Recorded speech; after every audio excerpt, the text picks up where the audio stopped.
And we're live. So, I got a special guest tonight. We're going to be talking about something a little different on this channel. I know we've talked about unethical and some unorthodox things happening, and my special guest tonight will actually be doing most of the talking, believe it or not. And she's going to discuss with you to as much as she is willing to about a certain situation that she's going through. So I'm just waiting for her to join us. In the meantime, I heard a noise. It sounds like someone's maybe, possibly. So yeah, anyways, we're just going to kill some time here for just a little bit. Give her a chance to gather her thoughts on what is she wants to say. I will ask her questions that I deem to be appropriate, that I feel like would not quite put her in a bad light, in a bad spot with things that she is going to discuss. It's going to be absolutely insane, guys. So I've sent her the link to her email. Bring up the chat here. Somehow, some way, I will figure that out. I am so technologically impaired. Why this is so late? It kept telling me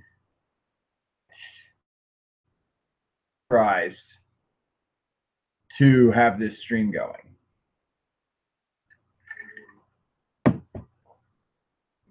Bear with me, one second, guys.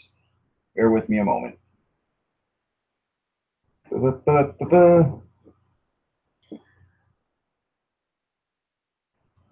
No, she says she hasn't gotten the invite, so I will resend it. No worries. Under control.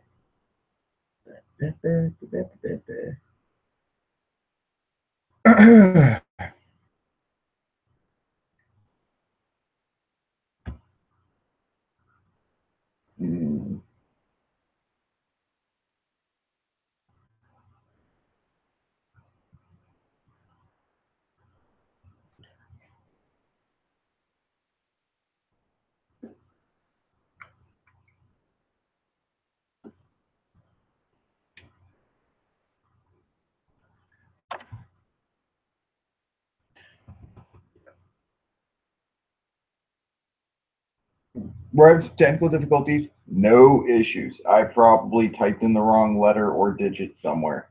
That would be something I'd do.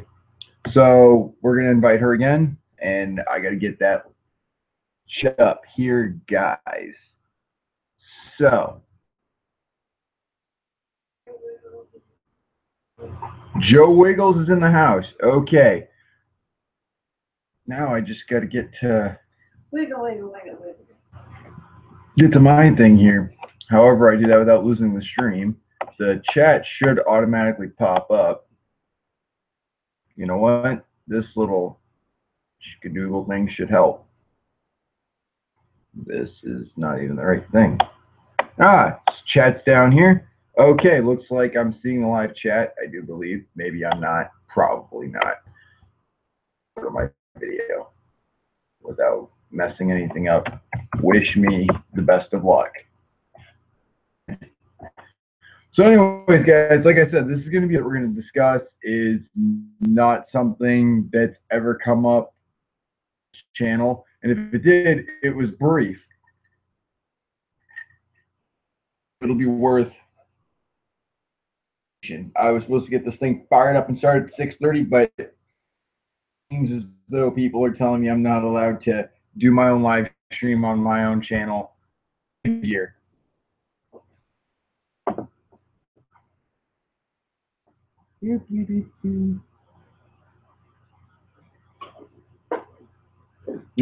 Okay. We got the email here. Oh, there it is. I got you.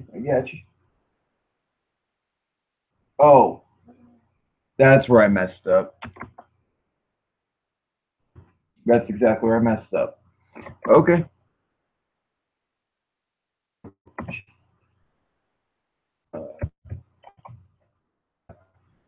Right. We'll try this one. Messed up bad.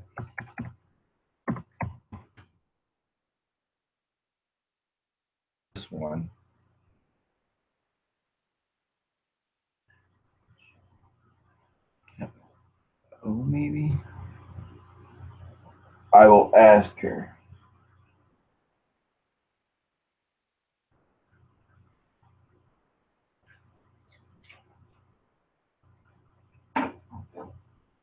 Just bear with me a moment. It'll get better.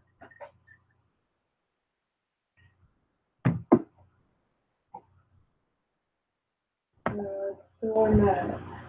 Doormat's in here? No, Joe Wiggles and doormat. What is up, guys? I can't see the chat right now. Joe Wiggles says, do you have an external mic? External mic. I tried getting one fired up, and it was not working. This laptop is older than dirt.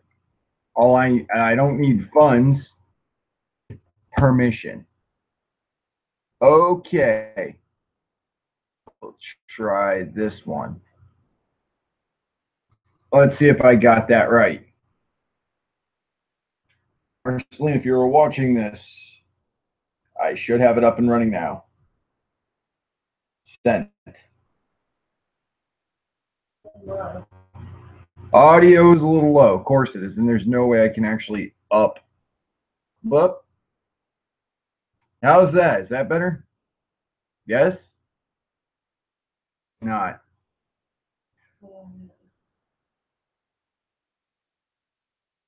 Happens when you stream from a potato, says doormat. Yeah, well, I don't even have a fucking potato, so it fucking sucks. Work. Why does nobody listen to me? Okay, Reese. A little bit better. All right, so what I'm gonna have to do is have my fucking face pushed right into the screen. And here's your, it's a potato. Get the hell out of here. You didn't think my potato was funny. No, I didn't. Please tell me I can read and spell and type. Be helpful. All right, guys. So, just waiting to make sure that I got the email right. The email's a little. I think I've developed dyslexia. Either shit, one or the other. Right.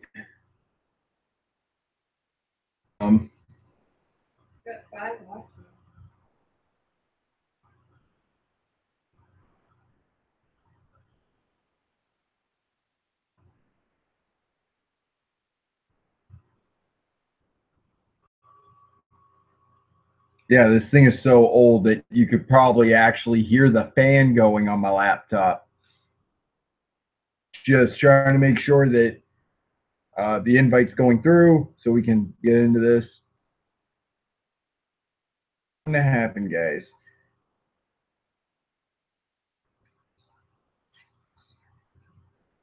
Okay, so I got that right. Marceline, if you're watching this, I sent you a message letting you know that the left side of your screen in your email, you will see the invitations. I don't know if she is in here or not, but she will be momentarily.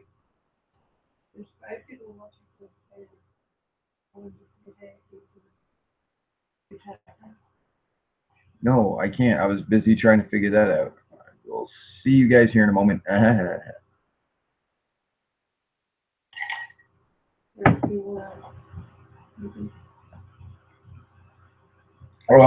I see my chat. I plugged in my external speaker. I can hear now. Shout out to the external speakers, man. You're going to need them with this fucking thing, I tell you. Yeah, it's definitely the mic in my laptop. I promise you. So there's that. But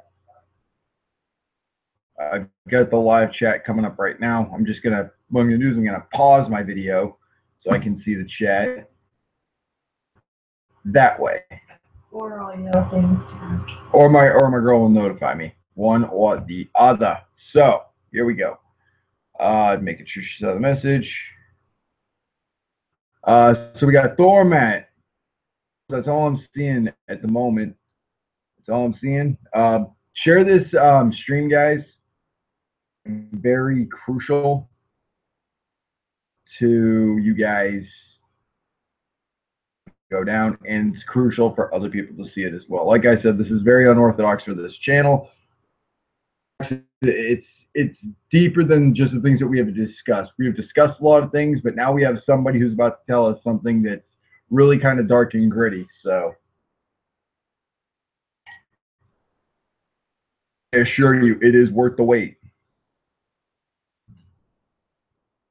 Let's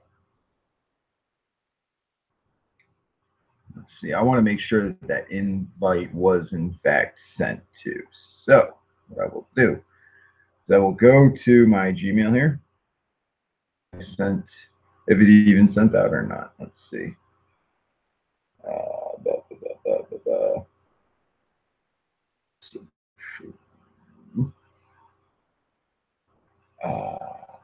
Nope. I guess I can't see it on the cell phone. Go figure. Go figure. Okay. So let's check my Gmail. Oh boy. Probably won't be chatting much. I'm building a wall before I need to get ready for the show tonight. Jesus Christ.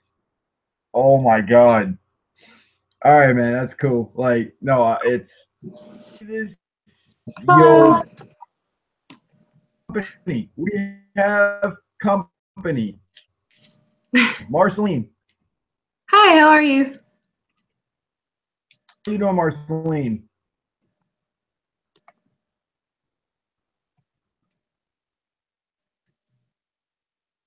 Hear me now? My mic's a little off. It's okay. You're just cutting off a little bit. Yeah, I've got really bad. Like, I'm gonna turn the Wi-Fi off of my phone here. Small router, I guess, and she can't take it. So, got the Wi-Fi off.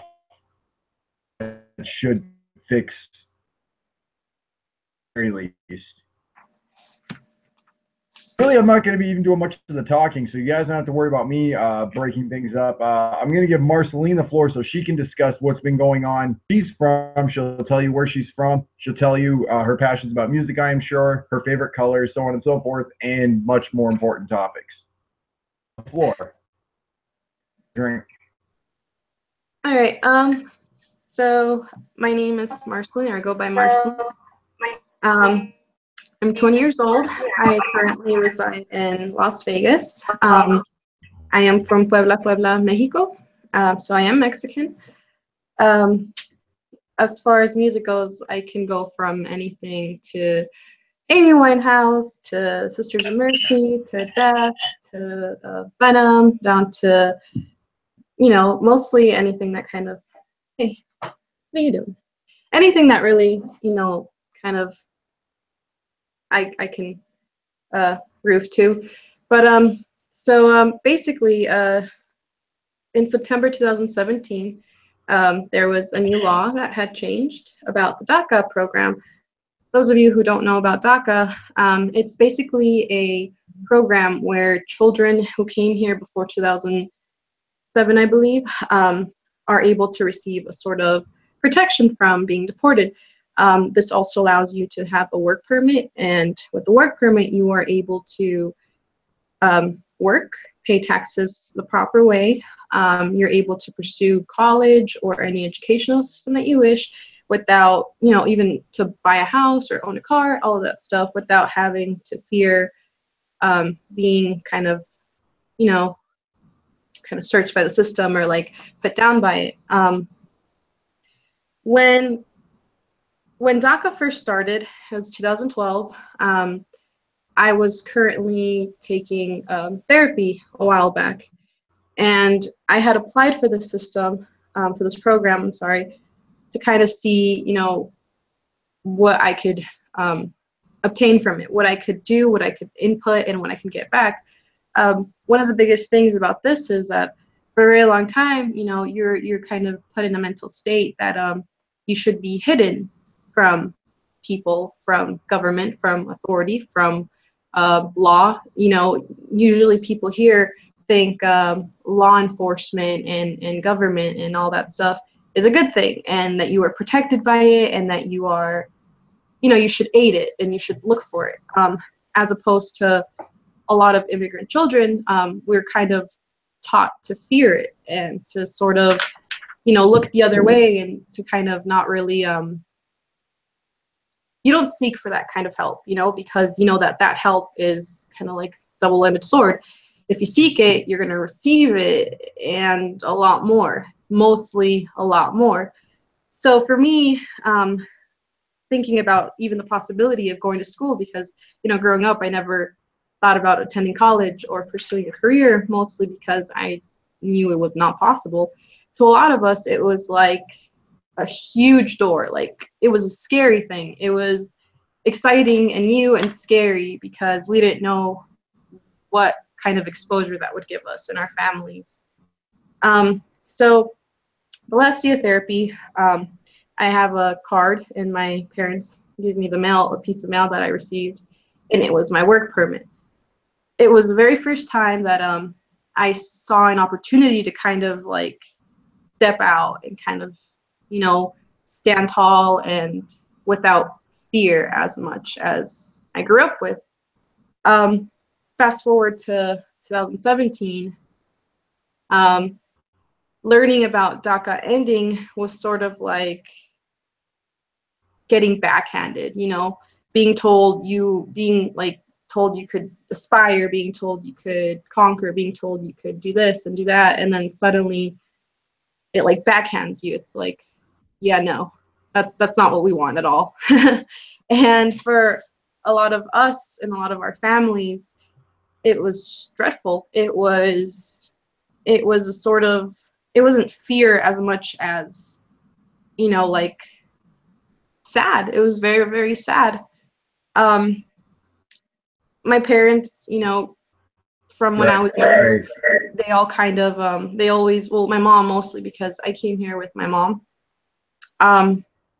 She always taught me to respect people, you know, whether you were a janitor, whether you were the supervisor, whether you were a sales associate, whether you were the trash man, whatever the fuck you were, you know, you were supposed to show respect to people, because we are all going to end up in the same place. You know, we're all born the same way, and we have both, you know, we all die the same way.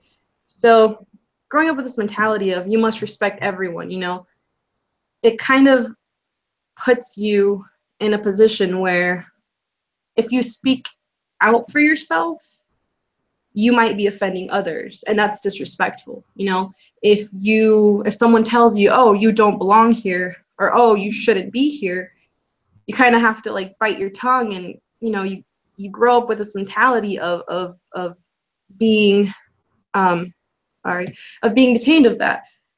One story that I heard a long time ago was about elephants in Thailand, where they tie them by a chain into a pole, and they're only allowed to go so far. And now these elephants, from birth, they're chained up to this pole, and they go around in circles and circles and circles, and they're never really allowed to go after 5 feet, 7 feet. The main purpose of that is to put into the minds of these creatures that this is as far as they go, you know, this is as far as you can get. And after time, once they're older or once they become to adulthood, they break the chains off. Nothing happens. The elephant will remain in that circle. It will remain walking at that 5 to 7 feet distance.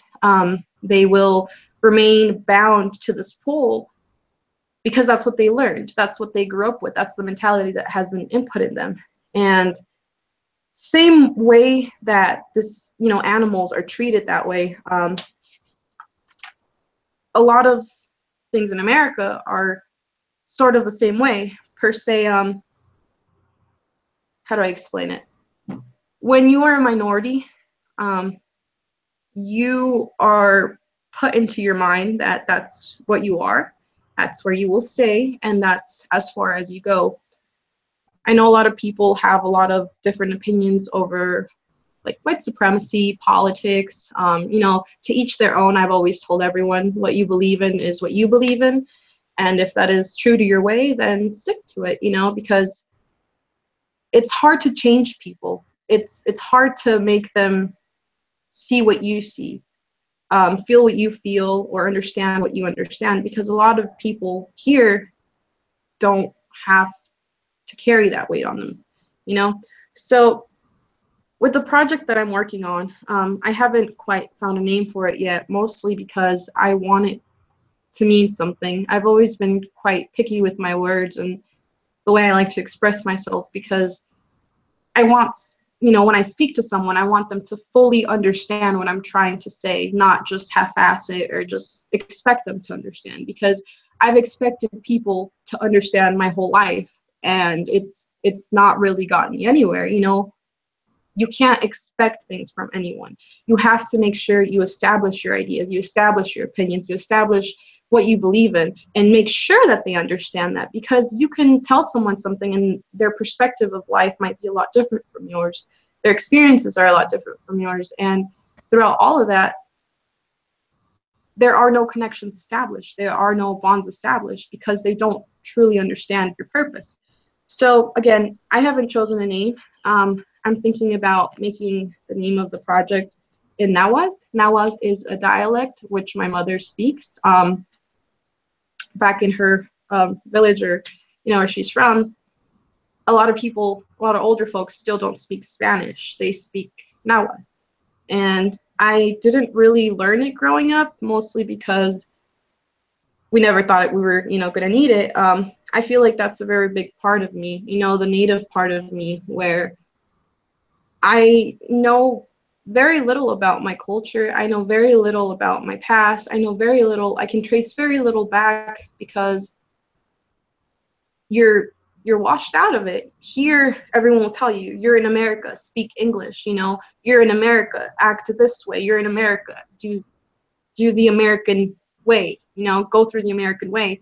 So Right. it kind of gets like washed out of you, and it's a little sad sometimes, because it's shit, you know. I'd love to know who my grandparents were connected to. I have never met any of my family besides my mom and two uncles. I've never gone to Mexico.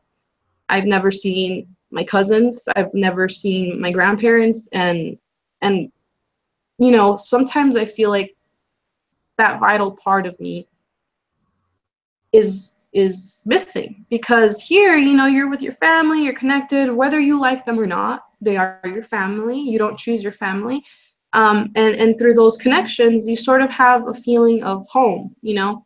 So growing up without that feeling of home, because you can't call a home where you're not welcomed, you know, it's kind of nerve-wracking. You grow up with these emotional detachments without, you know, bonds without people, and then once you're an adult, you're like, oh fuck, you know, those are probably important. But yeah, on all of that, I feel like this project is going to help shine some light on a different angle of things, because we always talk about politics, we always talk about the laws, we always talk about, you know, that guy, and regulations, and of course they're important, because that's order. It's a way to have order in people, between people. But just because it's a law doesn't mean it's right. You know, slavery was available to anybody. You could own slaves. It was your right to own another person just because of the pigment of their color, you know. Those laws have changed now, which means laws now can change in the future. So a lot of people who always, you know, kind of come against us with, oh, that's the law, that's what you should have done, or that's what you this and that, like, the difference is we didn't have a choice. That was not our choice to make, to come here, to experience this, to live our life here without knowing anybody, without knowing the language, without knowing the economy, without knowing the laws. That was not our choice. We were thrown here with high hopes of having a better life, and we learned. Maybe for our parents, it was too late to learn the language. Maybe it was too late for them to educate themselves. Maybe it was too late for them to do things the right way. But because of that, they have drilled us. They have, you know, like they have drilled into our minds that we must be better people than they were. We must have a higher education than they did. We must succeed like far, far more than they have. And that's what we are trying to do. Now, with DACA, you are able to pay taxes. You're able to contribute to the economy. We are able to create new jobs. We're able to create small businesses. We are able to provide jobs for other people as well. It's not just us working. It's not just us learning. We are able to create within our own community places where other people can come and benefit from it as well. Now, I wrote down a point here. I don't know if you've ever heard of a woman named Jane Elliott. She is an educator. She has been for many years. To me, she inspires me to be confident, mostly because I'm a little shy sometimes, and I will, out of the feeling of awkwardness, I will kind of be reclusive towards things. Now, every time I watch her, I find myself harder to live in denial. It's hard to deny things when they're right in front of you. And one thing she talked about in an interview was about Trump treading on fear and about the need of power. Now, minorities, people of color, and people of different ethnicities were called minorities because, you know, we're at the bottom. There's so many little of us, all this shit, whatever. Here's the thing. Over the years, the population of white men has decreased a lot, a lot, a lot. And the loss of power is so scary to some people. In a way, it kind of installs fear. And when that fear is trampled with, people act outrageous. You know, the fear of loss, the fear of loss of power, of protection, of benefit, you know, and all of that. I feel like the number one fear here in America is having minorities uprise. One of the biggest reasons why is because, like she has said, they think that, this is quoted from her, they will do to us as we have done to them. Now, if you're afraid of someone or a group of people doing to you what you have done to them, or treating you the way you have treated them, then that's kind of an obvious sign that we might not be treating these people humanely, correctly, politely, or respectfully, you know? And what I've kind of broken down in my own theory or my own thesis on all of this is loss of power does have a big, big, big, big emotional, you know, attack on you. You might be afraid, you might be confused, you might be afraid of what's to come or whatever the fuck it is. But on the loss of power, the same way fear is installed, the fear of bonds breaking is also just as powerful. Our community, our Latino community being broken, our families being broken, our humane rights being broken, that fear of losing those bonds with people is just as powerful, you know? Raw human emotion is a crazy thing. When, you know, you can be afraid of heights, you can be afraid of animals, you can be afraid of the dark. Those are like momentarily when you are in that position. When you are in fear of losing yourself, of who you are, when you wake up, when you go to bed, when you're talking to your parents, when I come visit my parents, I get happy, but in the back of my mind, there's always that fear pre-installed of the minute that I walk out this door, anything can happen. The minute my parents go to work in the morning, anything can happen. And it's not one of those, oh, you know, hopefully everything goes well. It's one of those, it only takes one person to perceive you as a threat for whatever reason, for the way you look, the way you speak, the way you conduct yourself, the way you look in general. It only takes one person to tell you, can I see your license and registration? Can I see your social security?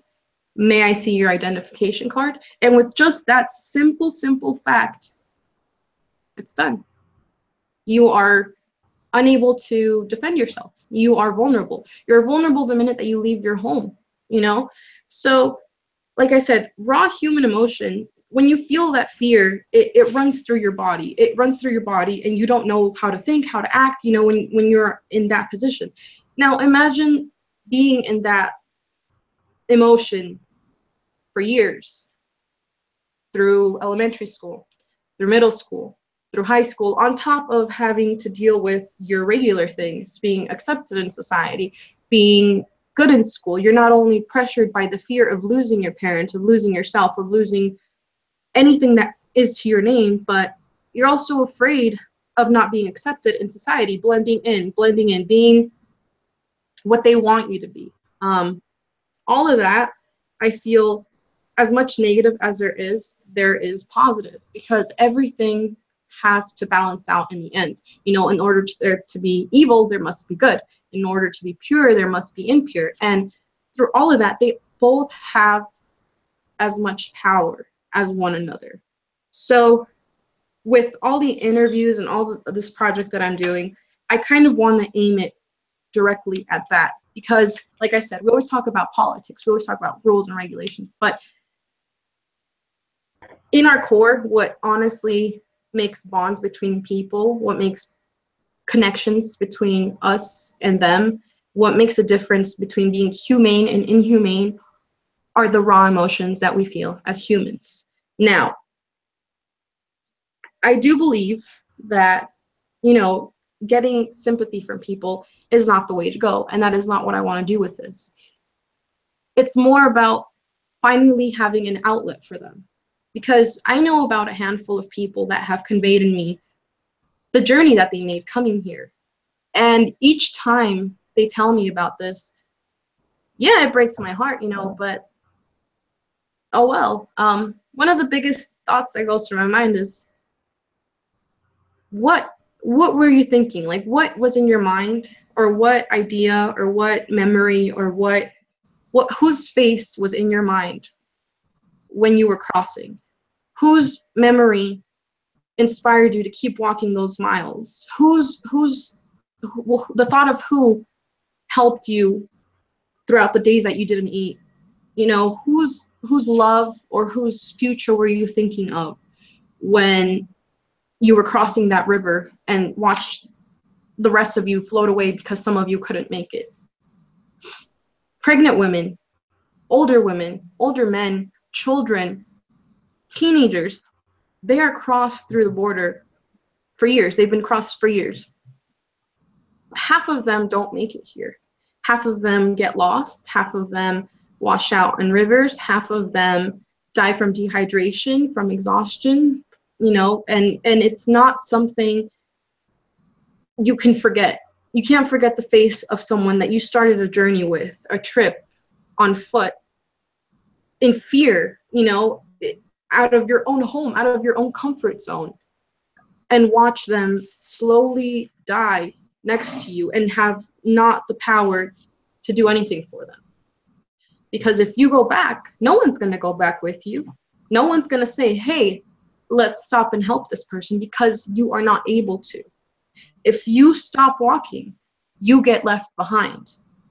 And that being the least of it, the physical exhaustion that you feel, the emotional devastation that occurs between people is so immense that sometimes when you get here and you finally touch this soil, the American land, the American dream, you almost forget a little part of your humanity.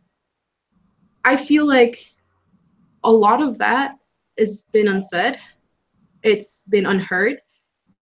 And hoarding all of this shit inside of you fucks you up a lot.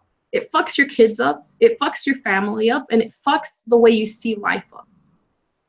You lose a part of yourself in that trip. You lose a part of yourself in that journey. And it's not a story. It's not a tale. And I'm not saying that it's worse than somebody else's journey, because I know women that have traveled from North Korea to China that, it's a very hard thing to do. Multiple foreigners do it. A lot of people have to endure trips like this to seek a better future. But we're not talking about those instances. We're talking about this because it's happening in our country. And I say our because as much as the next person, I am a part of it. I grew up here. I pledge allegiance to the flag every fucking morning. I learned the language. I learned the history. I had to sit in school and learn just like everybody else. I have learned every single thing that has been taught to me here, and I've accepted it. I might not agree with it, but I've accepted it into my educational system because that's the only thing I could do. So all this emotional distress happening in people, I feel like it always gets kind of closed behind doors. You know, you can't talk about it. You can go to jail. You can tell your kids about it, but let me tell you, you know, when my mom tells me about the trips that she's made here and seeing her, you know, her face and the way she's changed, it causes a certain emotion in me because she has changed, you know. I don't blame her for anything she has done, and I don't hold anything against her because a parent does what a parent knows best. You know, they just want you to succeed, whether it's at their own cost. Now, allowing this voice to be heard from the parents, and it's not only going to be parents, it's going to be a kind of a two-part thing. The first part would be just the parents of DACA, you know, how they came here, their journey here. What was your most vivid memory? Do you have any regrets? What you miss most about your land? What was your first impression of American people? What was your first impression of America in itself? What was your first impression of American laws or American traditions and all of that? I feel when you are able to hear these people that really do exist, that might be your coworker, that might be your employee, that might be your friend, your neighbor, the local fucking store manager, you know, they're so close to us. You don't realize that we live amongst them. And they're with us all the time. The people that, you know, clean your house, the people that do your garden, the people that cook your food, the people that serve you, they all do it in means of earning their own. And that's all they do. They work, they live, and they prosper. But they're only allowed to go so far because the mental chain inside their head will only let them reach as far as they have believed. And I feel like it's not fair. It's not fair to them. To one of the first things here in the United States is the pursuit of happiness. Everybody has the right to pursue happiness, but not everybody has the right to develop it. Not everybody has the right to continue and search for it. We only allow them to go up to 5-7 feet, as far as the chain will go, because we are afraid of what might happen once they run off. We're afraid to lose power. We're afraid to have these minorities, to have these people that are silenced kind of backlash on us. But I don't always understand that. You know, I don't understand the fear of loss of power because people like us, we've never obtained that kind of power. We've obtained inner power, inner bonds, where we know what we are worth, and we fight for our parents and we fight for our beliefs, but it doesn't mean that they have gotten that opportunity to let all this shit out. I feel like a lot of these people, even now when they talk about it, it breaks them. It breaks them into tears. It breaks them into anger. It breaks them into frustration. And they don't mean harm to people. Most of the times when they tell me, they're just grateful to have a home, to have a job, whether it's being paid under the table, whether it's being paid in a regulated way, whether it's, you know, digging holes on the ground and burying stuff and growing it out, whether it's a high class job, they are grateful for it. And that's what kind of makes them grip onto the idea of the American dream. Now, the second part of the project was going to be more about the kids, the children that were forced to come here, because it might sound nasty, but we were forced to come here. Nobody as a kid makes a choice to, hey, let's go to a fucking foreign land and see what happens, you know? So I feel like the reason why I want to separate it into two segments mostly is because parents have a different perspective than the children. They might both have the same bonds, they might both have the same feelings, same emotions, same everything, but they have very different perspectives. Not only because of age, but because as a kid, you know, you are still naive. You learn what they teach you here. You learn to be able to express yourself in a cautious way. You learn to express yourself in a way where they will approve of it. While your parents sometimes still have to hold themselves back, whether it's to defend you, whether it's to have somebody like you, you know, we don't realize that a lot. We are very grateful for our parents. We are very proud of who our parents are. We are very proud of the work that they've done. But it doesn't change the fact that your perspective sometimes will differ. You know, a lot of times growing up as a child of an immigrant or as an immigrant, when you're at school and you don't have the attire up to standards, or when your books, your material isn't up to standard, when your parents come pick you up in a vehicle that isn't up to standard, when they see your parents and they see their attire and the way that they look and where they work and it's not up to their standards, you almost receive the first wave of shame that people will not say out loud. You know, you receive that first wave of, is she poor? Is she okay? Are her parents okay? You know, and all that doubt creates inner self-hatred as a child. Sometimes, in my case, growing up, when you know, I didn't know about that. I didn't know that we were illegal. I wasn't allowed to talk about it. I wasn't allowed to talk to authority. I wasn't allowed to talk to school teachers. I wasn't allowed to talk to any grown-ups about my status. If they asked where I was from, I didn't say anything. If they asked what my parents did, I didn't know, you know? All of that kind of starts creating inner hatred within you of, why am I here? Why can't I be who I am? Why can't I talk about where I am from? Why can't I talk about what happens at home, you know? And it kind of creates doubt between who you are as a person and who they want you to be and who your parents see you as. You live a different life at home than you do at work, than you do at school, because you have to be up to standards or they won't accept you. And it's not just socially accepted where, oh, I want to fit in. It's socially accepted of, oh, I have to blend in. I have to make sure these people accept me because they already don't want me. If they knew who I was, they would not want me at all, you know? So I feel like kids kind of experience shame from a very young age. They experience rejection, they experience neglect, not always physical. Obviously there will be times where you'll physically have people not want you around because of who you are and what you look like, but emotional wise, you know, you're not accepted within this group. And this is just school, you know, a bunch of fucking 7-8-year-olds. When you start actually realizing, if this is how they feel about me, how would they feel about my parents, you know?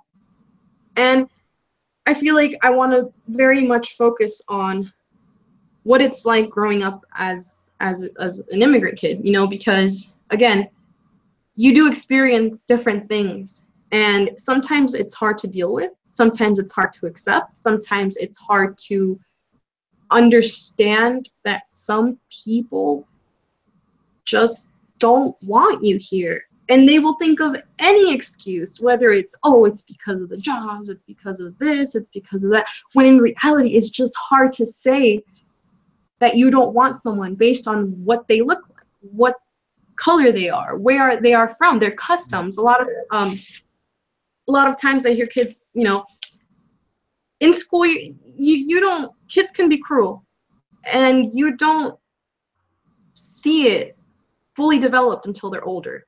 Sometimes they'll tease you, and sometimes they will say things, you know, and you don't take it in as, oh, it's racism, oh, it's sexism, oh, it's, you know, whatever, because you don't think about it that way. But for your parents, you know, if they see it or if they watch it, it hurts. It hurts when you can't stand up for your kid. It hurts when you can't defend and shield your kid from all this emotional trauma. It hurts when your daughter, your son, you know, is being physically abused, mentally abused, whatever it is, sexually abused, and you can't reach out to someone to help because of the fear of a greater loss. So you endure it, you know, and enduring that as a parent is hard enough. Enduring it as a kid, it's a little different. You don't grow up where your parents grew up. You don't grow up with that same mentality. You don't grow up in that same tradition. You know, your parents are from a different era and you're from this one. But not just that, you're from a complete different perspective of a world where Americans see things that fit this way, as in Mexican culture sees things that fit that way. So I feel like there is an inevitable clash between a parent and a child. We're all immigrants, but there is there's just this fine line of receiving the hatred. We deal with it very differently. I was going to say something else. Um, where is it? So yeah, there's not really one goal for the project.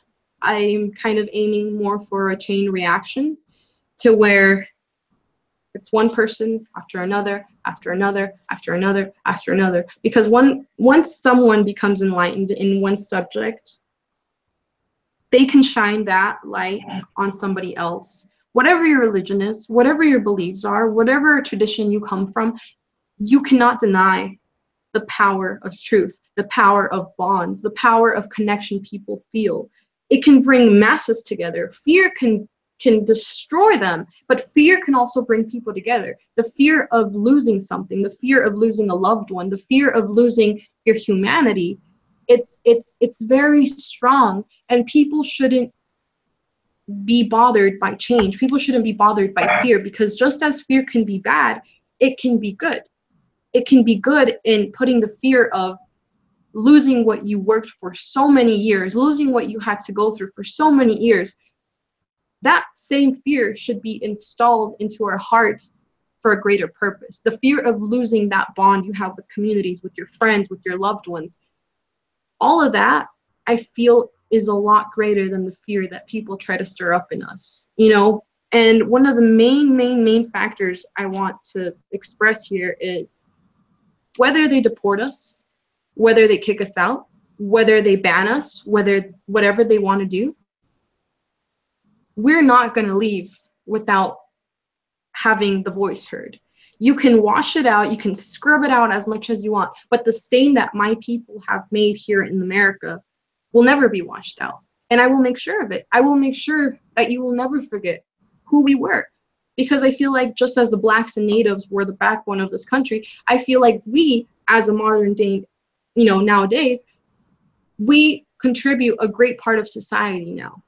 And I want to make sure that we are not forgotten, whether we are banned or not, whether we continue to live here peacefully or whatever way that happens to go. I'm going to make sure that people recognize the good in us. I want to make sure people recognize the greatness in us, because there is no shame in seeking a better life. There is no shame in enduring hardships in order to have a greater good. Sometimes it is scary, sometimes it's not what everybody wants, and sometimes people will not agree with you. But those people did not endure your hardships. So whatever the fuck negative thing they have to say about that, tough shit, you know? Tough shit. It is what it is. You can deny it all you want, but we do contribute a lot to this place, whether you like it or not. The food that you're eating, the clothes that you're wearing, the places you're going to, the cars that you're driving, everything around you is going to scream us, whether you like it or not. And I want to make sure that people understand that we don't hate you. We don't hate anybody. We don't hate white people. We don't hate black people. We don't hate Native American. We don't hate anybody. We're fucking grateful that for once in our lives, our children are able to speak out loud proudly with their heads up and their shoulders up. We are proud of our parents. We are proud of our community. And like I said, whether you like it or not, tough shit, because it's only going to get worse from here on out for you guys. But I don't know. We need to remember these bonds that we have with each other. We need to remember what being humane is, what being connected to each other is, most of all. But Well said. I'm going to let you have a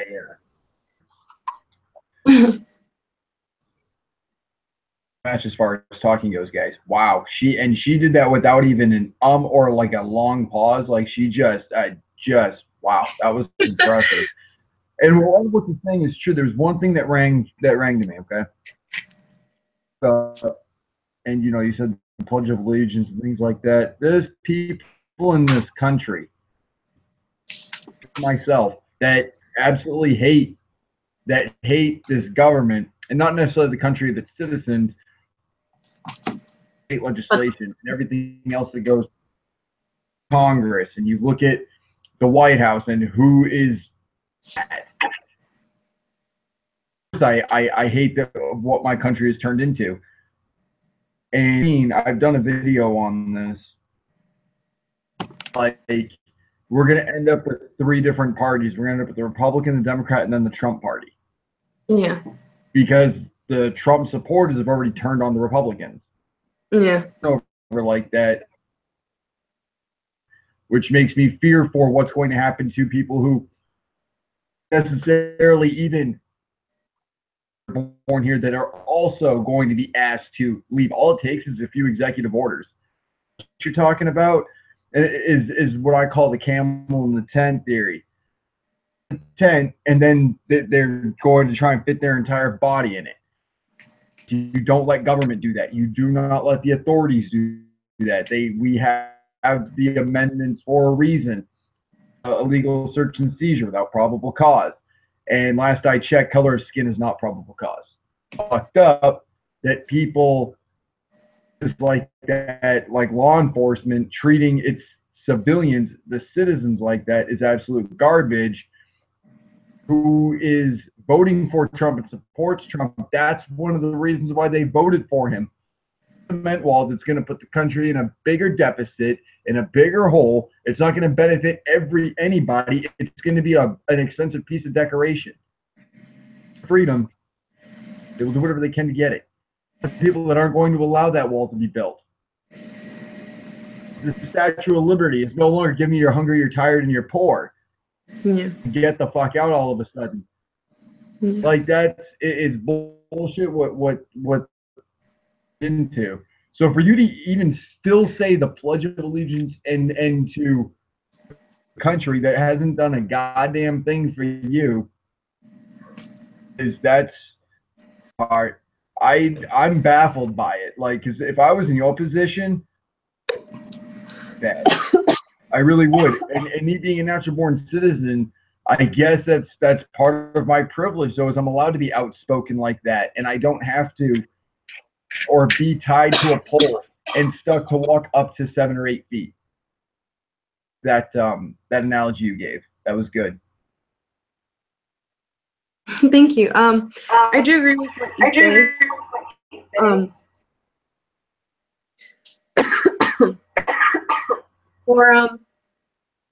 For what you said on, giving you're tired before you're hungry, probably said that wrong, but Statue of Liberty, what it stands for, where America's supposed to be this open arms, come whoever needs my assistance, come for whoever is hungry, come for whoever is in danger. How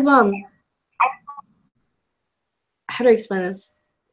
I like to see all perspectives of people, including reading and searching upon reasons why people don't think we belong here. It's hard, and I don't agree with a lot of it, but I do find myself required to see things like that and to see their perspectives, to understand it. You can't have an enemy and know nothing about him or the way he thinks, because then you won't know what his weak spot is. You won't know what his intentions really are, And I feel like people are, again, afraid of change, afraid of overpopulation and all of that. But here's the thing. There is a way to make a system work for all of us. There is a way to make every single person obtain a job. There is a way to control population. And there is a way to work with having all these foreigners come into this country. I really, really, really, really, really, really, really, really believe that if we wanted to, we could have and create systems that work equally for everybody. Now, one thing that I hear a lot is overpopulation, lack of jobs. You know, the most famous line, they're stealing our jobs kind of thing. Again, our own community creates jobs for our own people. We create small businesses for our own people. We pay taxes and we make people that we can reach out to go under that, you know, under the laws, under what, getting an ITIN number, getting a work permit, getting any single type of regulation so that you are not judged based upon that. We create things with our own people. If we work together, we could create things for everyone. But the fear of the loss of power is so strong that they will deny it. They will deny the fact that they don't want us here because of overpopulation. And yes, to an extent, it is true, but it doesn't mean we can't work with it. It doesn't mean we can't fix it. It just means that we don't want to. And it, like I said, it's very hard to admit that you don't like someone just because of who they are, what they look like, whether it's LGBT, whether it's color of skin, whether it's country, whatever, you know, it's hard to admit that. And as Jane Elliott once said, the number one right a white man has in this country is to be ignorant. The second one is the right to choose to deny that you are ignorant. Now, you can accept something or you can deny it. But if you continue to believe something that is a lie just because you aren't able to accept the truth, it only gets harder. Because you have this man running this country, and I'm sorry to say this, but from what I have seen, most of the accusations are not political based. They are hate based. They, like he said before, when America brings in Mexicans, they don't bring in their best. They bring in drugs, they bring in criminals, and they bring in rapists. Now, on that simple fact, you didn't address a political view. You didn't address a political perspective. You didn't address the actual fact on it. You addressed an opinion that you have based yourself, you know, your hatred in. And when people are controlled with that, you know, it scares them. And he's able to manipulate all of the facts and opinion all together. And again, sorry to say this, but as far as I've seen, it's all based on hate. It's not based on real reasoning, because if it was real reasoning, you wouldn't even have to mention your opinion on the people, because you can't judge people as a whole or an entire nation for a few people, like for a few wrongdoings.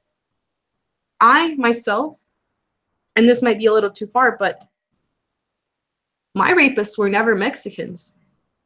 Quite in fact, they were white. Does that mean that I should hoard self-hate and hoard hate towards white males? Would that be reasonable? I mean, you could. You could take that path. Or it. But would that really make a difference? I don't think so. It would just hoard more and more and more and more and more and more hate. Now, that being said, again, I don't hate white men. I don't hate white people. And I definitely, there's a things where you can't be racist to white people and all, like, what would be reverse racism and all this shit. Here's the thing. Even though you can't be racist to white people, it doesn't mean you can't be a douchebag. Now, with that being said, respect goes a long way. If you by one misdoing, you judge the entire population, you're choosing to be ignorant. You're choosing to accept the fact that not everybody is like that. You recognize that this one person might have done something, but you choose to deny, you choose to deny the fact that the rest is different, that one doesn't represent a whole, and you choose to be ignorant. I don't want to live in ignorance. I don't want to live in believing that everyone is evil, because again, in order for there to be evil, there has to be good. And it just doesn't make sense to me that a lot of people, when they attack us, when they persecute us, when they neglect us, they have never said anything politically based. They always say Mexicans, you're dirty, you're liars, you're thieves, you're this, you're that. Where is your political statement? Where is the reasoning? Where is the foundation of your reasoning? Because all of this seems to just be opinion-based hate. Now, I feel like a lot of us understand to a certain max that discrimination sucks, you know? But it doesn't mean that we're willing to protect those being discriminated. I don't believe that just because you know what discrimination is and you don't accept it, it doesn't mean that you defend it, you know? You have to step out of your comfort zone for things to change. We as Hispanic people, as Latinos, as, you know, Latin Americans, whatever, wherever you're from, China, Korea, Canada, wherever you are from, when you have placed yourself in this country, you step out of your comfort zone and adapt to the American way. Now, it's not abnormal, of course not. This is your home. This is your land, quote unquote land. This is your language. This is where you are from. You are in your own right to demand this from us. But if you're going to open yourself and claim to be someone who accepts people, someone who accepts the poor, someone who accepts the people in need, and then bash it in their faces, it's gonna make you a hypocrite. It makes you a big hypocrite when you backhand them, because you have all these, you know, people in my home country. They think of America as a great nation. For very, very long, a lot of places thought, oh wow, America, you know, the American dream, anything is possible, all of this and all of that. And once you come here, you're treated a complete different fucking way. It kind of shifts your perspective on people, you know? And I feel like holding on to your culture, holding on to your language, holding on to your beliefs is the only empowerment you have anymore. My mom, you know, we didn't actually, okay, so 8th grade year, first time I got a Christmas tree, we actually celebrated Christmas the American way, you know, with Christmas presents, lights, everything, all that shit. It was fucking amazing. Great story. We held on to our customs for so long because it's the only thing that made us feel proud, you know? Nowadays, Christmas is like, oh yeah, holiday, woohoo, you know?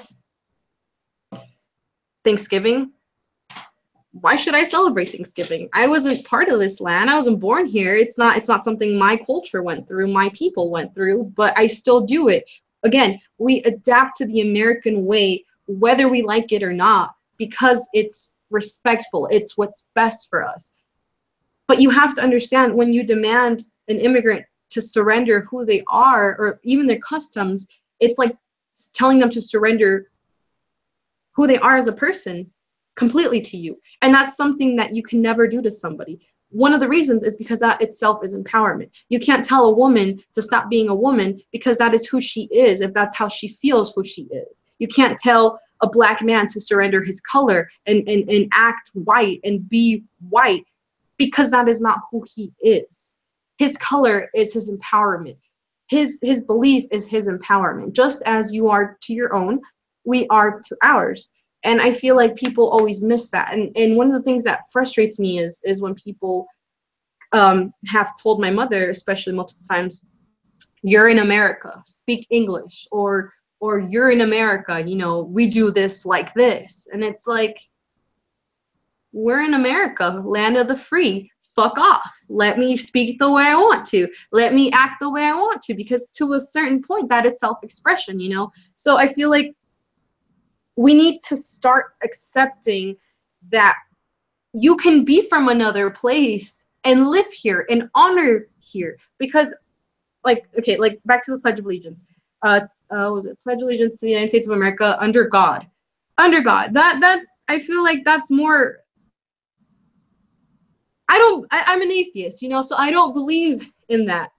Yet it's slandered onto us. If you don't stand for the pledge, you're a piece of shit. If you don't believe in God, like, it's okay, but it's in our allegiance, it's in our pledge of allegiance. So how does that make fucking sense? You know, we can't all be good God Christians, you know, and not all of us want to be. There's a lot of dirt on that. There's a lot of dirt in Catholicism. There's a lot of dirt in all of the religions there. I'm sorry, what were you saying? You know, saying that most Christians aren't even good Christians. Yeah, and it's all concept, it's all perspective, you know.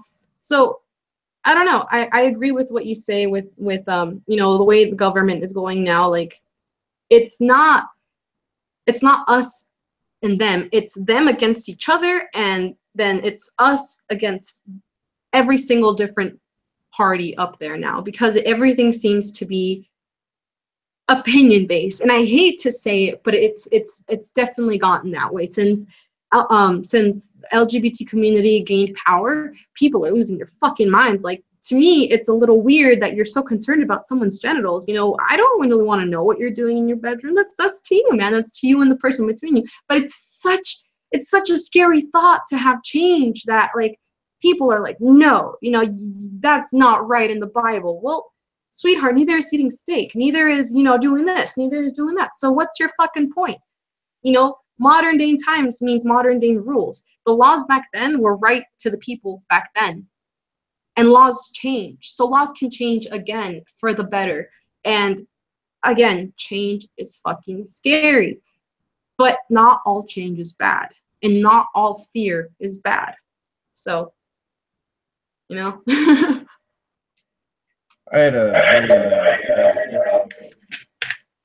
was loud. Hold on a second. Whoa, that was loud. Okay. I had a best friend. He was a guy. His name was Vladimir. No joke. His name's Vladimir. And we were inseparable.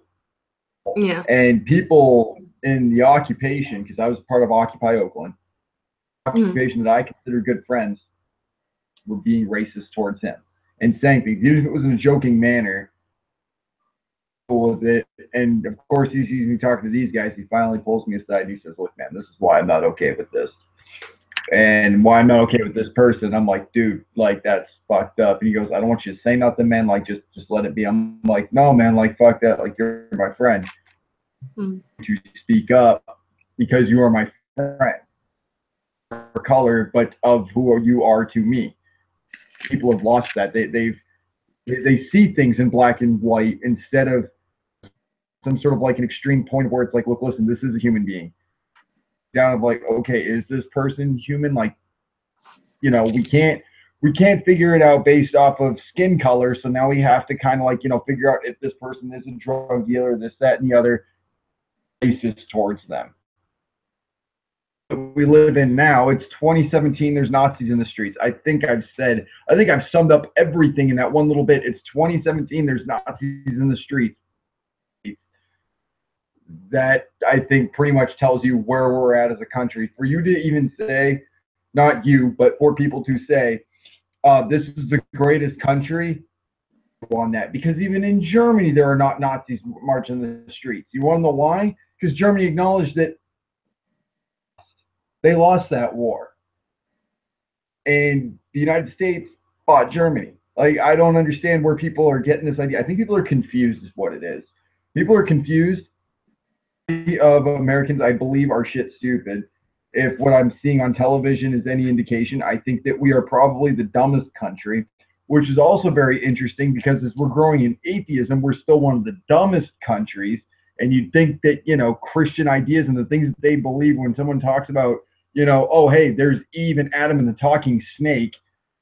There was a talking snake at one point, and you're telling me I'm an idiot. Definitely. With the whole Nazi thing going on, I feel like,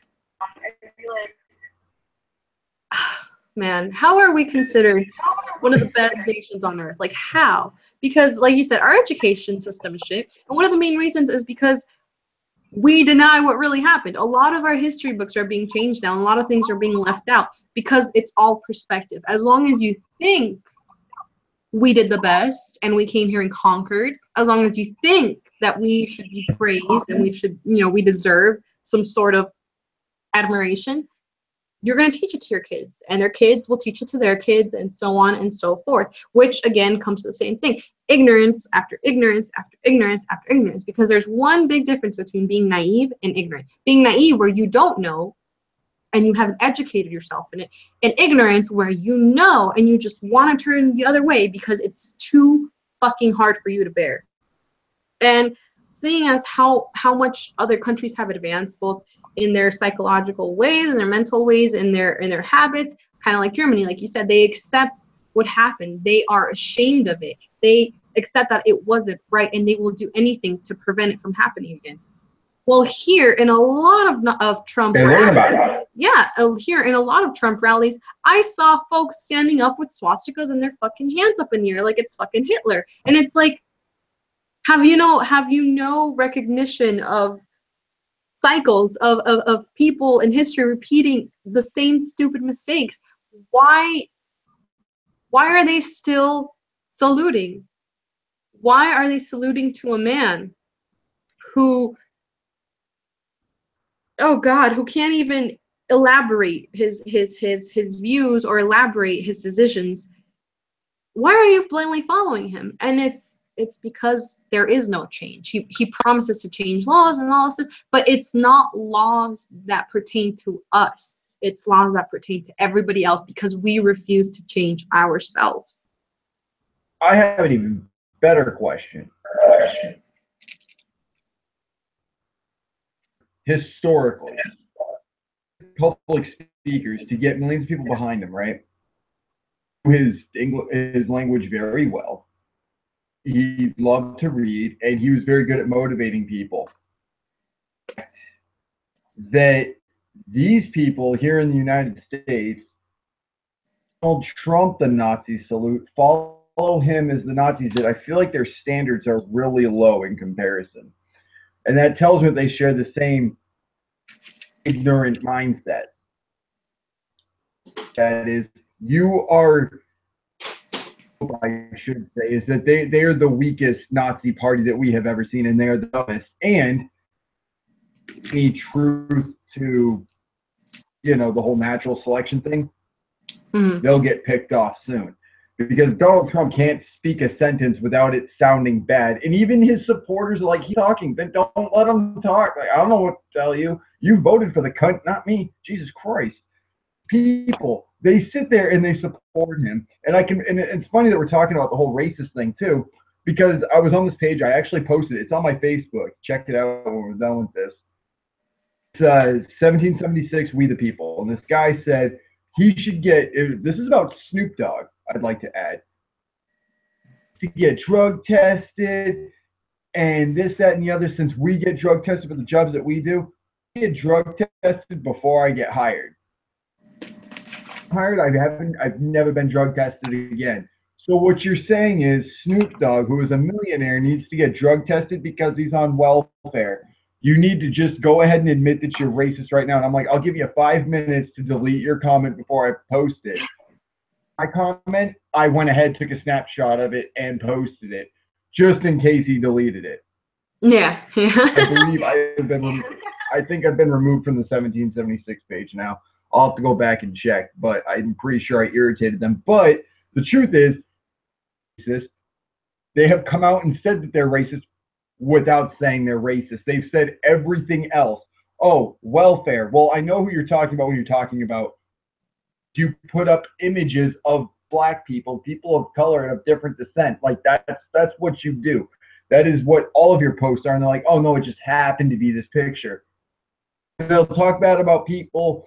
They'll even, now what they've done is they've even bordered it that way. The people, myself, who believe in equal rights, like honest to God, thinking Jesus, like my buddy Vladimir is probably like out fucking running, hiding for his life right now.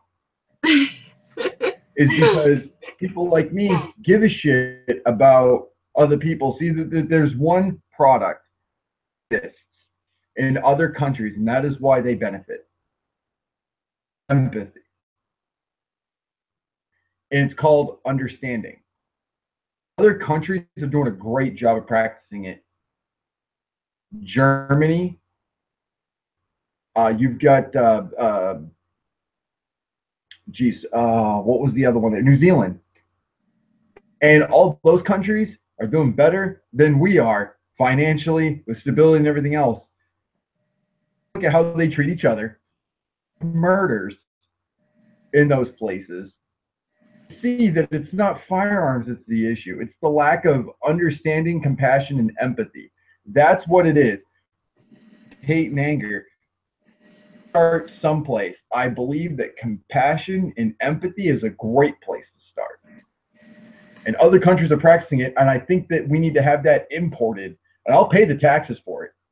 I'll pay the import tax to have that come over here, I believe.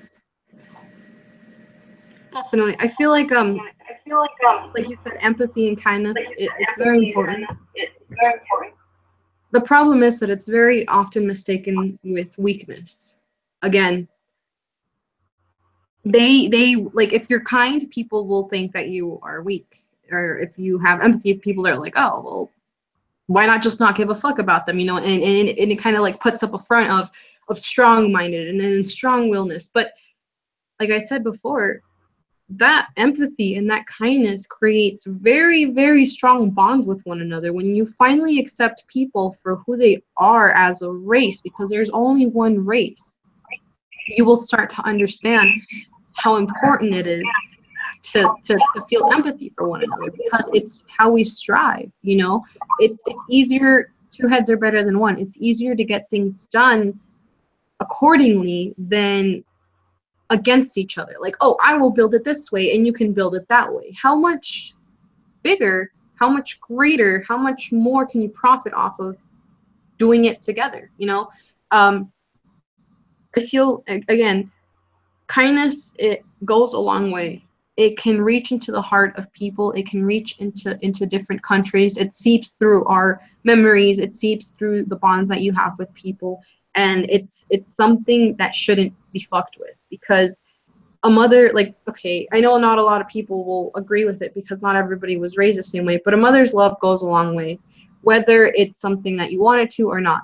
My relationship with my mother is a lot different, and a lot, it's something that's been getting worked on, you know? But again, the love you can have for one another is not weak.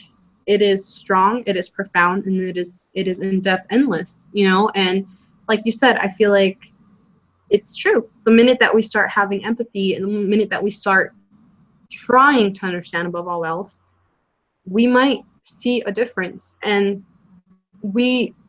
myself, I have seen it. I've seen the way people of color are being bashed on and all that stuff, and it's sad, and all the shootings and all the police brutalities and all the neglection from the government to people of color, how it hurts their community, you know? And then I see one man stick up for a whole trainload of people, stick up for one man.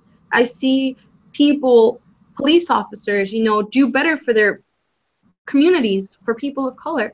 And it's those small actions that create bonds that can seep through the media, that can seep through the screen, through this camera lens, and reach into people, whether it's because you feel bad for it, whether it's because you want to make a difference, whether it's because you want to see change.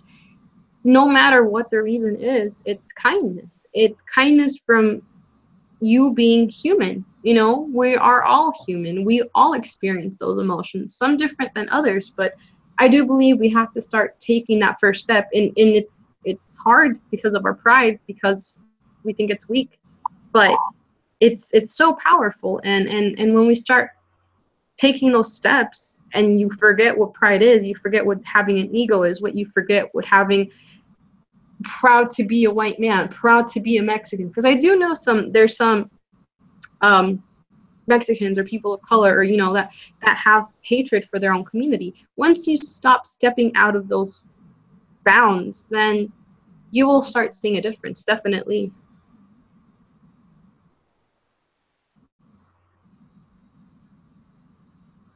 Great. But one of the things that I think it's hard to teach, though, is empathy. Because I tell myself, you know, I'm going to stop giving a shit about people. I gave up on humanity. Yeah. Days later, having a conversation with you, you know, when hey, would you mind doing this? And I said, of course, like, no hesitation whatsoever. Not like, hey, I need to think about it. Hey, no, like, absolutely. It just needs to let me know.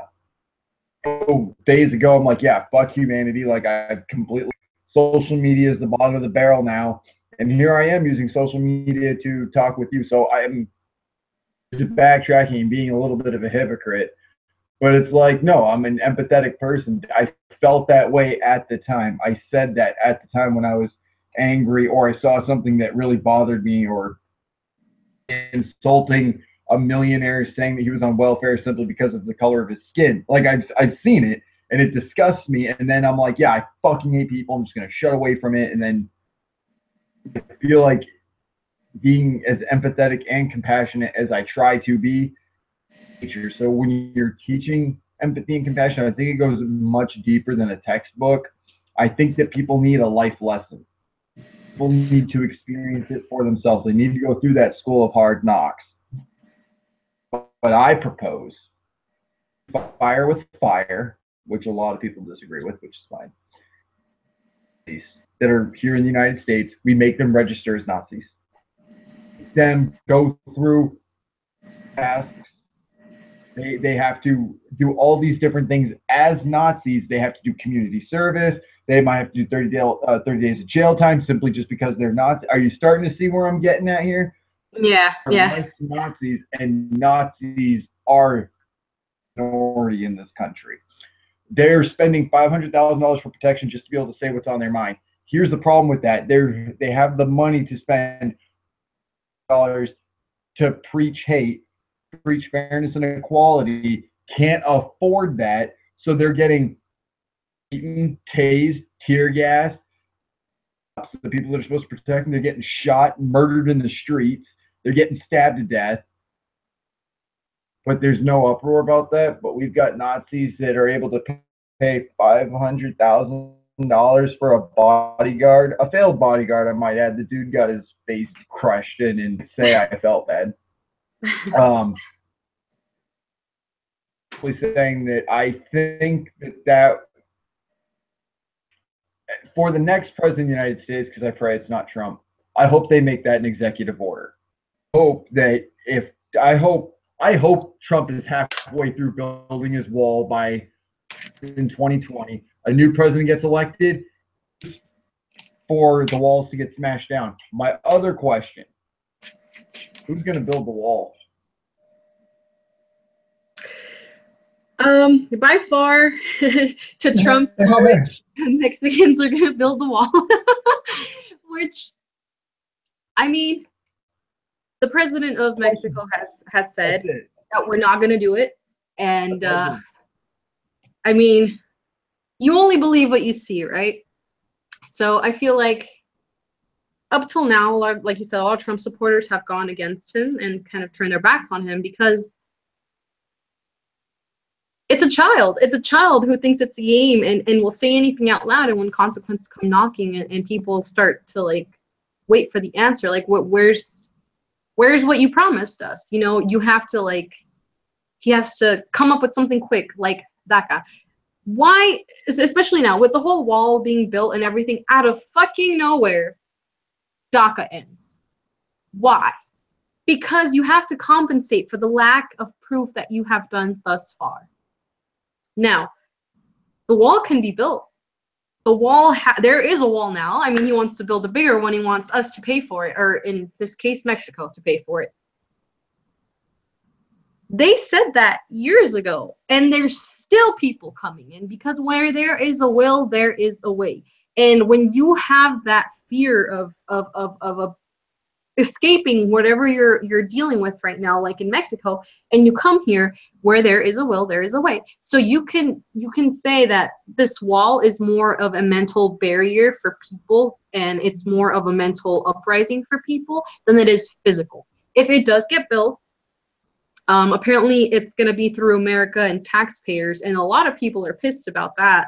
So again, tough luck. It's a child doing child's play, and you continue to blindly follow it because there's nothing else that sounds comforting. To not move where you are from, not change any laws that you have now. It's the only person who will promise you comfort at its finest for your own people. And again, it's just a child. It's just a child. And one of these days, it's going to come down to responsibility. And then again, you believe what you see. So I feel like everyone's in for a good trip on this. It's going to suck, but just have to wait and see. I'm excited to see. I really am, because it's going to be amazing. Hearing from you is to be just a symbol. So am I hearing about a statue somewhere down the southern border in 2020 because of an uprising? Can we hope for that? Because it's simply a symbol of hate. Because the man, however, I played around with the idea. We're in a funk as a nation. Somebody like Trump, so we can have a civil war, so we can have an uprising, down, burn it to the ground, and build it back up again. No statues. We start from day one. So there is no 500 years ago, whatever. No. Burn to the ground. That's what I was hoping for. Instead, what I'm seeing what I just said, you've got the Democrats and the Republicans. The Republicans turned on Trump. So now all they have left, he has no political backing anymore. In 2020, it's going to be up to him to run as an independent. Mm-hmm. As an independent, that's going to change the spectrum of our. And if anybody tries to tell me that this is a democracy, I'll fight them on it. And I'm not saying an oligarchy is a good thing either. I'm not saying that at all. I'm saying that what you're going to see, if it's Trump supporters, you're going to have no political balance. He's going to make a bunch of executive orders. I'm hearing a tyrannic government know what is constitutionally acceptable and is actually allowed and granted by the United States Constitution is the overthrowing of a tyrannic government. So after we're done with the wall, okay, if he does get reelected and all it is Trump supporters in the House and the Senate, in the Supreme Court, in the White House, wherever, if all that is run by Trump supporters, I'm smelling Molotov cocktails in Washington, D.C. I'm just saying. That would be like I right. said, to each, right. To each their own. Honestly, I didn't even begin to think about what might happen. One of the main reasons is because every fucking thing that has happened thus far has been spontaneous lack of preparation. Out of his ass. Everything that's happened, everything like now, turned against him. Everyone's losing their fucking minds. You're here, you're there. It used to be black and white, and now it's black. Is it white? Is it this? Is it that? Is every single thing that's happening now, from devastations, from natural causes, from people becoming in power, from including Pence, because I know a lot of people are saying, "Oh, impeach Trump," but Pence isn't any better. The secretary isn't any better. It's all a chain of misfortune and events. And it's so spontaneous because all these people that have acquired power are spontaneously shooting shit this way, that way, this way, that way. And it seems that there is more order within the people than there is within the government. Now, I know a lot of people hope for a better future for America, like economic-wise, foreign trade, school educational system, and all of that. But no one really addresses the core of the problem. The core of the problem of how diverse we are as a country. There's different beliefs, each state, even like here in Nevada, I guess we should say on the West Coast, we're a lot more accepting to things because there's so much diversity. We're more of a diverse population. Here in Vegas, there's people from all around the world. To be racist, to be in neglect, to be whatever the laws are, whatever your beliefs are, it almost doesn't matter because there's so many fucking different people with so many fucking different views that we have no choice but to respect it. You know, I have, United States. yeah, and like, and I feel like people kind of like mid-country, they're all in their own heads. They're all kind of like, oh, this is the right way. This is what we should do. And it's like, open your fucking eyes.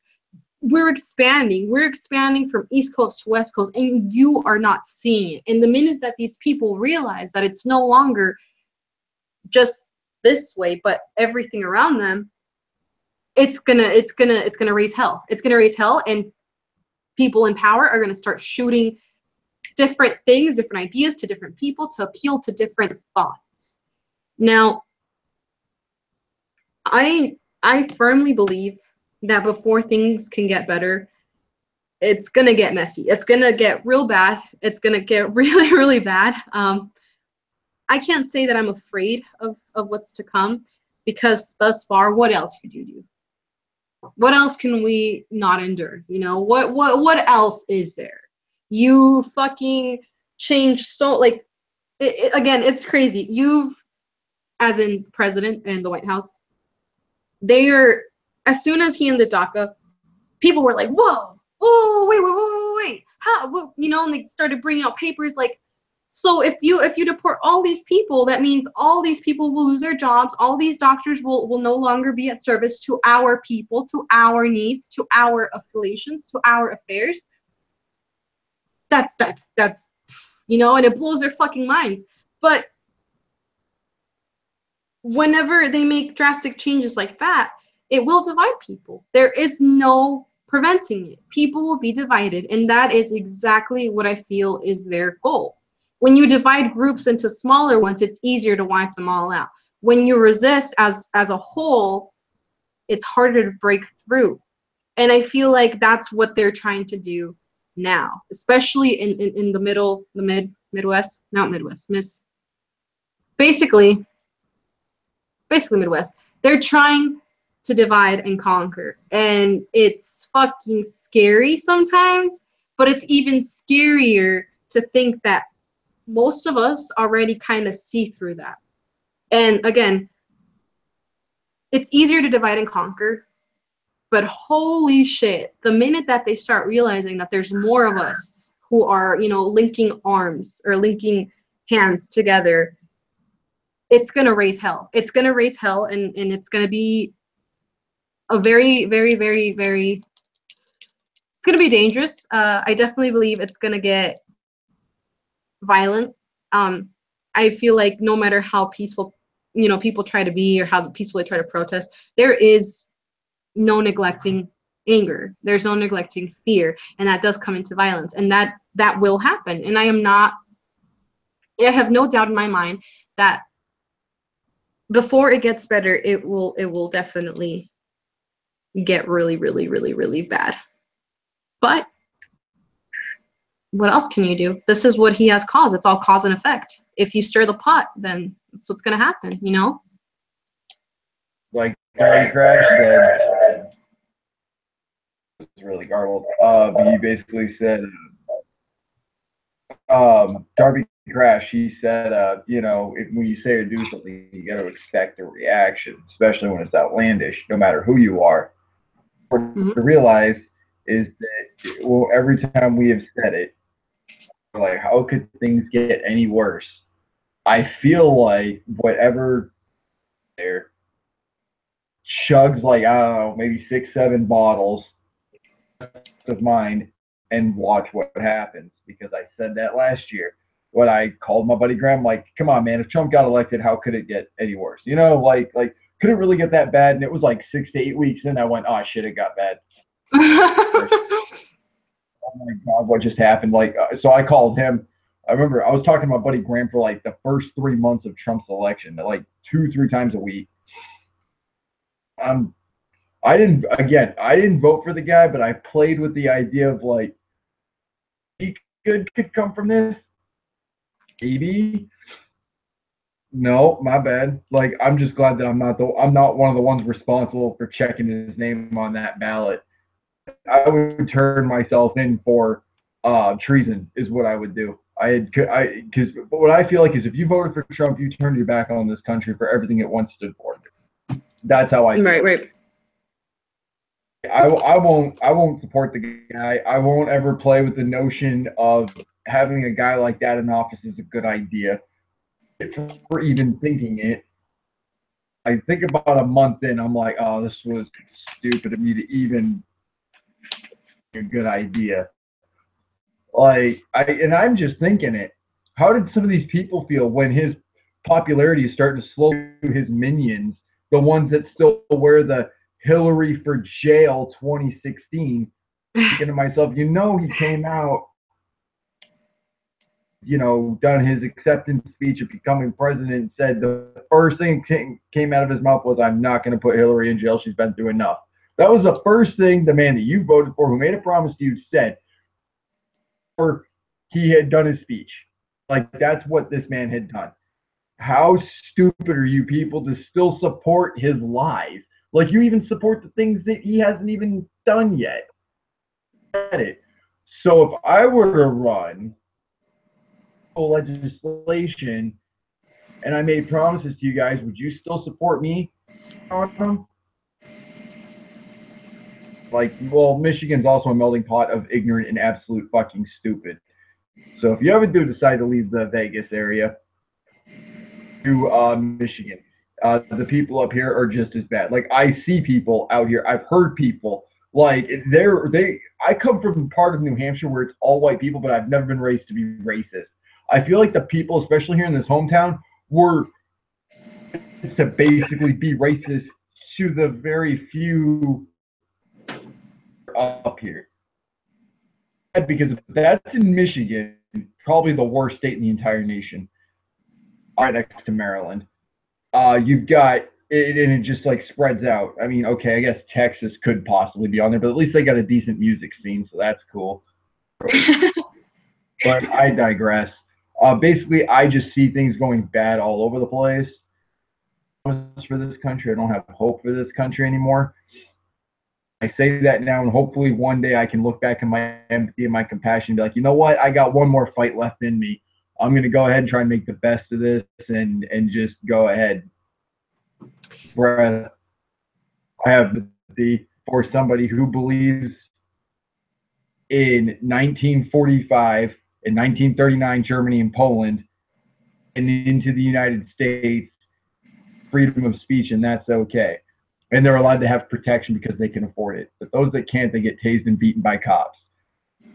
America goes away and dies out, which eventually it will, I'm sure. We will never be a utopian country. As long as ignorance exists, and there's people that are stupid enough, guy, everything they've got, it's a huge of the United States and the people of it.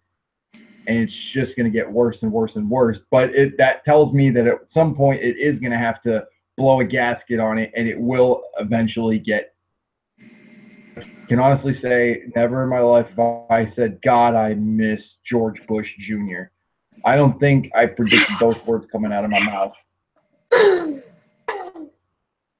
Yeah. I agree with most of the things that you said. I feel like the best you can do now and ever really is educate yourself. Whoever you are, wherever you are, as much as you can get your hands on, just fill yourself with knowledge, not only about this, but about that. And what I mean by that is not only about good, but also by evil. It might seem a little cheesy, but knowledge is power to the max, to the fucking max, because you can't fight ignorance with ignorance. You have to fight ignorance with knowledge to educate them up the ass to where they can't deny it, to where they can't deny what the truth is. And again, knowledge is power. What you can do here until 2020 is educate yourself. Educate yourself about your country, and not just about what the textbooks teach you, because a lot of that is to favor us. Once you understand how the system works, once you understand how people work, once you understand how manipulation works, how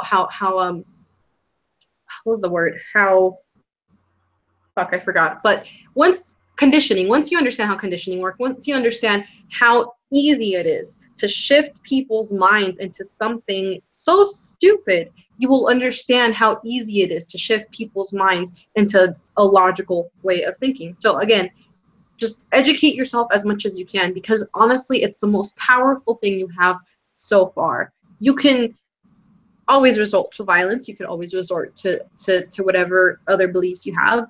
But in the end, when you are established and your foundation as a person is fucking solid, there's no motherfucker who can come and knock you down. So always make sure to be aware of what's going on around you. You know, don't, and this goes to everybody, don't deny what happens around you. There's something, again, Jane Elliott said that you may not make a lot of friends, but you might make a big difference. You might make a big change. And that, above all, is so much greater, because what the fuck are friends for if it's only out of benefit? You know, what the fuck is being accepted into social groups if it's only out of benefit? Educate yourself.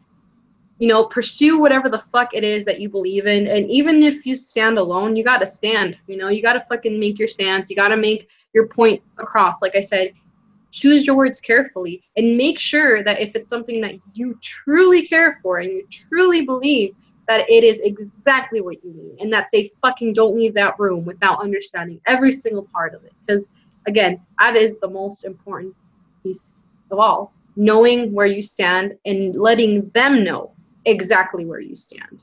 Especially, I sound like a hippie. I think that was one of the most inspiring things that have ever come out on this channel. There's over 200 videos on this channel, and that is the most inspiring I think it's ever gotten on this channel. Next thing closest to that I could possibly think of that came out of my mouth, I don't even think I can think of one right now off my head. This is why I did tell people in the description, I don't know if you saw it before you tuned in, this video is not monetized, strictly for educational purposes, so you can tell your story, so you can talk what you're working on, and you're welcome back on this channel. Be welcome on this channel, open door, open invitation. Well, thank you very much. People to pay attention to what you had to say, and I want them to share this stream. And even if people pay attention just little bits of it, Julie, some will take at least a 45-second clip of that, and they'll put it out there. To the positives, to somebody turning around saying a massive genocide, which I kind of do, I would come out and admit that. I'd say, yeah, I'm okay with Nazis being burned alive. Like I'm okay with that.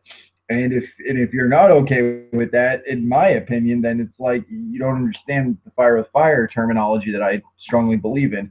Not necessarily anarchy, but there's a reason why it's called war. It's retaliation. It's not the slaughtering of the innocents.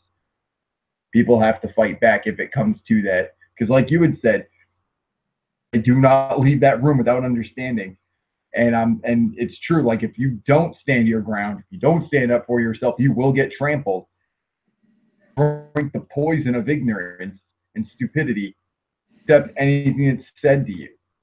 You know, I mean, people don't read, people don't anymore. They'll see 5 sentences on a Facebook post, or it doesn't have any pictures, so they're not interested in it. Like we are truly dumbing down as a nation. So came to this country disappointed because we are probably like the dumbest in the world. Like we have like standards in intelligence, empathy, and I think that the show The Walking Dead analogy and imagery for what this country has turned into. Yeah, yeah, it's definitely heading that way. Yeah, agreed. Trust me. But if you have anything else you'd like to say to anybody before we sign off here, I think we've been going at this. Let me check the time on this. I haven't even seen the chat. We've had a couple of people stop by. We've had Inquisitor. I'm just going to read you some of these, actually, if that's cool. Yeah. Feedback here. Variety. when I was younger, I rioted and caused harm. It done fuck all, only made me feel better. Chat for the lads. Inquisitor writes, that's so true. Knowledge is power for sure. I want to scroll up here. Where's my scrolling thingy? Aha, I think I found it. Is that it? It's so, like, this screen gets so bright. Aha, there we go. No one should be ashamed of anything some old dead fucks did before your parents were born. What? Anything that some old fuck? No, I think he missed the point of that. That's my buddy Joe Wiggles. Let's see. America is not the greatest country on earth, more like the greatest, like England as well. Daniel, we got this one. Bush's granddad fundraised for Nazi Germany. So people have been tuning in. I apologize for not paying attention to the chat. There was a guy named. I saw that. I pay. So I saw that. I knew as soon as there was this one guy causing shit in the chat room, and it was only him talking. So I figured I'd let him say his piece, and then he'd leave. You know, that's kind of the thing. To each their own. And as long as I keep pissing people off, then I know I'm doing something right. And again, tough fucking luck. You like it or you don't. I'm still here. And the simple fact that people like me and my parents and my friends and my neighbors are still breathing, are still working, are still living out our lives the way we should, then that simple fact is that we're still going to bother you, and it's going to suck for you, but we're still going to be here. And, you know, again, to each their own. Any shit that gets caused by it, thanks, you know, thank you for confirming to me that there's still people out there that we haven't reached out to. And again, of course. Thank you for having me on here. I've never really done something like this. I was really nervous. But I'll be sure to include you in all my credits to anything that happens, because I do fully believe that there's more than one person who can see eye to eye with this. And as long as they support and encourage it, that's all I ask for. You did a great job. I'm actually, I thought that you came in here like with a plan. Like you came in here like, I am determined to do this. I am grateful for this opportunity, and here we go. Like you, and then there was no breaks. We had a couple of drink breaks. I finished off my rum and coke. I'm gonna go make another here in a little bit. This has actually probably been one of the best conversations I've had in a very long time. Also love to piss people off, so we can make a team of that. That would be good. Tell us watching. I really hope that you guys will pay attention. More of this will unfold. To do me a favor too, send me some information about the documentary, the title and stuff, because I want you on here for a part 2. It'll go smoother this time, I assure you. And people can then tune in for a part 2 on this. They start telling their friends. I put out a video earlier today reviewing Lex the Hexmaster, and I did tell people I'd be live at 6:30. Tuned in at 6:30 when there's no video and then left. That's my fault.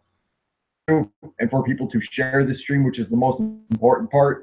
And I also encourage you guys, if there was some part of this that really affected you, really touched you, please feel free to take this video, copy it, share it, crop it, cut your favorite part of it, cut your least favorite part of it, share it with people, bring people that disagree with us, that do agree with us. At least the attention is being brought. And then hopefully they will do the same. These videos, written by any means, they are standard YouTube license. I will give you freedom to do this as long as is okay with that as well. Yep. And with that being said, guys, my name is Sid Jones, and from the bottom of my heart, oh wait, would you like to sign off? Say anything?